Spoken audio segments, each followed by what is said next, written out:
నేను మీ ఎర్రబస్ పిల్లని. ఈ రోజు పొద్దుగాల అయితే మొక్కజొన్న కంకులు అయితే వచ్చినాయి. నేను పొద్దుగాల బట్టలు ఉతున్నా.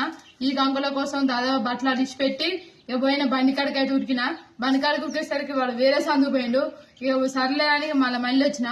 మళ్ళీ వచ్చేసరికి మళ్ళీ ఇంటికి రాగానే మళ్ళా మొక్కజొన్నలు అని మళ్ళీ వచ్చిండు.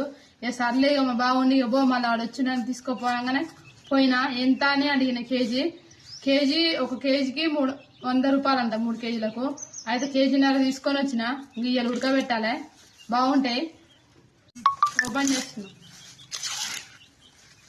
బాగున్నాయి. మొన్న ఉడకబెడితే మంచిగా నాకు నచ్చినాయి. ఎక్కువ శాతం నేనైతే ఈ కంకులు కాల్చుకొని తింటేనే మంచిగా అనిపించేది. కానీ మొన్న మా అత్తమ్మ ఉడకబెట్టింది, నాకు మస్తు నచ్చినాయి.